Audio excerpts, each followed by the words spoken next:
Ang balita ko, may warrant daw ako pag... Hindi, totoo. Yung sa ICC or something. Matagal na akong hinahabol ng mga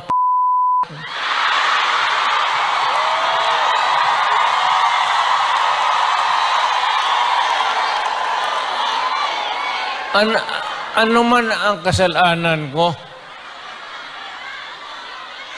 na ginawa ko man ang lahat sa panahon ko para may konting katahimikan at mapayapa ang buhay ng Pilipino. Ang problema nito,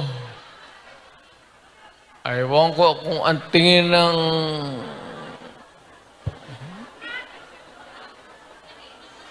ako'y raw yung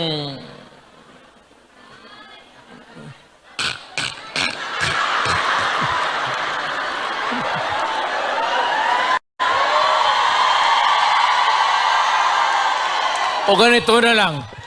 Ito ganito na lang. O sabi ko, assuming na totoo, totoo talaga yung naririnig ninyo. Bakit ko ginawa yan? Para sa sarili ko? Para sa pamilya ko? Para sa inyo at ang inyong mga anak sa ating bayan. Kaya ako man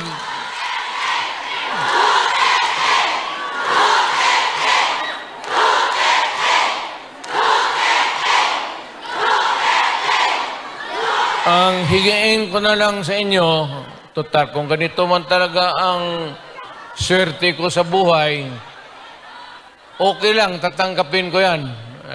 Wala tayong magawa hulihin tayo kung ikulong tayo. Kaya lang, meantime, mag-contribute kayo, baski $5, $10, para paglabas ko sa presuhan, pagawaan ninyo akong monumento katabi ni Rizal. Si Rizal may hawak na libro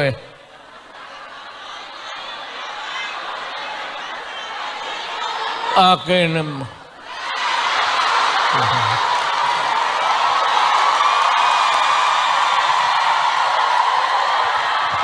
kaya bakit?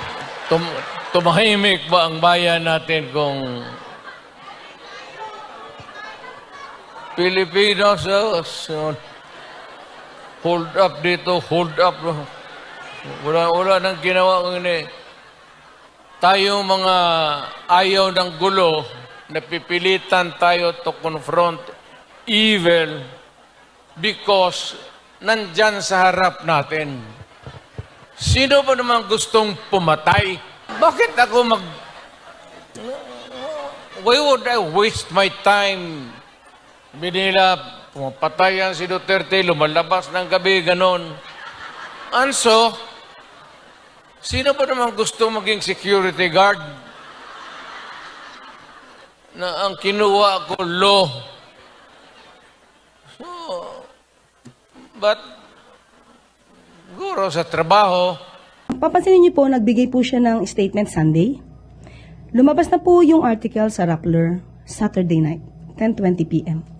So, hindi lang naman po ako, hindi lang din po kayo, hindi lang po si Secretary Jay ang nakarinig. Pati po ang Pangulo, ang dating Pangulong Duterte ang nagsabi mismo na siya'y nakadinig. So, hindi naman po pwedeng i-deny Secretary Jay na wala siyang nadinig patungkol sa issuance ng warrant of arrest. So, in general po rin, again, yung sinabi niya, dahil marami sa atin ang nakabasa ng article na ito.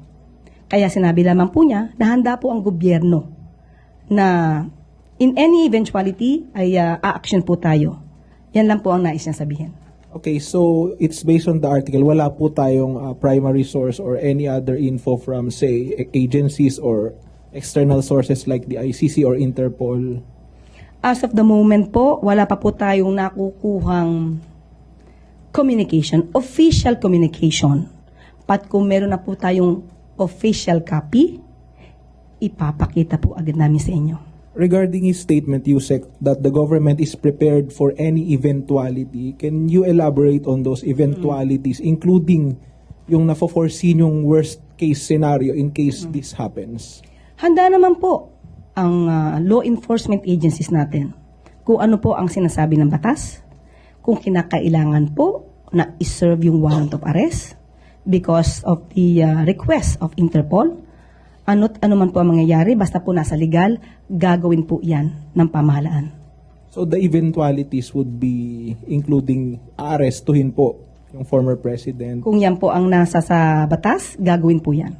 How about unrest or unrest or baka yung mga posibleng gulo Ay. idulot nito, handa rin po. Opo, Kasama po yun sa senaryo. pipigilan po natin magkagulo. Ang gagawin lamang po talaga natin ay kung ano yung naaayon sa batas. So, kung tayo naman po, ito naman din po ang pakiusap natin, kung mangyayari po ito.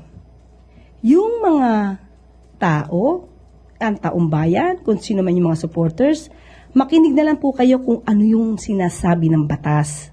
Huwag na po tayong makialam kung inyo pong ang gagawin ay hindi naman po naaayon o labag sa batas ang inyong gagawin. Tingnan nyo na lamang po kung ang pagsisilbi, halimbawa po magsisilbi ng warrant of arrest at lahat naman po ay ayon sa guidelines at ayon sa rules of law. Huwag na lang po sanang maging matigas ang ulo ng ibang taong bayan para pigilan to, katulad nung nangyari sa panahon po ng pag-aresto kay Pastor Kibuloy.